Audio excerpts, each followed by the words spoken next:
Hello guys, welcome back to ரைரா சமையல். நம்ம இன்றைக்கி இந்த குக்கிங் வ்ளாகில் என்ன பார்க்க போகிறோம் அப்படின்னா பாலக் சப்பாத்தி தான் பார்க்க போகிறோம். இந்த பாலக் சப்பாத்தி வந்து ரொம்ப சூப்பராக சாஃப்டாக வந்தது. நான் எதுவும் இதை ஃபஸ்ட் டைம் ட்ரை பண்ணியிருக்கேன்.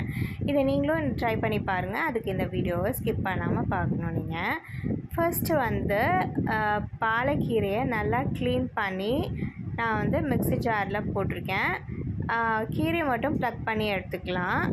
இதுக்கு வந்து ஒரு அரை டம்ளர் அளவுக்கு நான் தண்ணி ஆட் பண்ணி அரைச்சிருக்கேன். நல்லா பேஸ்ட்டாக அரைச்சதுக்கப்புறம் தனியாக எடுத்து வச்சுக்கலாம். அதுக்கப்புறம் கோதுமாவு, உப்பு, நம்ம பாலக் அரைச்ச விழுது இருக்கு இல்லையா, அதை வந்து நான் இப்போது தண்ணிக்கு பதிலாக இந்த பாலுக்கு ஆட் பண்ணிக்கிறேன். ஆட் பண்ணிவிட்டு நல்லா பிசைஞ்சு வச்சுக்கணும். இது வந்து சப்பாத்திக்குங்கிறனால கொஞ்சம் கட்டியமாக பிசைஞ்சிக்கணும். இது ஒரு 20 மினிட்ஸ் அப்படியே ஊறட்டும். தென் வந்து நம்ம வந்து சப்பாத்தி அழுத்திடலாம்.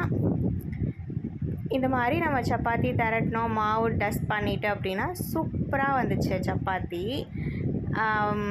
1 by 1 நம்ம வந்து தோசை தவாவில் போட்டு ஃப்ளிப் பண்ணி போட்டு எடுத்துட வேண்டியதான். இந்த மாதிரி நீங்கள் சப்பாத்தி ட்ரை பண்ணியிருக்கீங்களான்னு எனக்கு கமெண்ட் செக்ஷனில் சொல்லுங்கள். இது ரொம்ப ஹெல்த்தியஸ்ட் வெர்ஷன், லன்ச் பாக்ஸ் ரெசிபியும் கூட. இது வந்து யாரெல்லாம் வந்து கீரை சாப்பிட மாட்டாங்களோ இந்த மாதிரி நீங்கள் கொடுத்தீங்கன்னா சூப்பராக சாப்பிடுவாங்க. ட்ரை பண்ணிவிட்டு எனக்கு கமெண்ட் செக்ஷனில் ஃபீட்பேக் சொல்லுங்கள். இந்த வீடியோ பிடிச்சிருந்தா ஒரு லைக் பண்ணி தட்டி வச்சுருங்க. மறக்காம ரைரா வ்ளாகை சப்ஸ்கிரைப் பண்ணுங்கள். டாடா பாய்.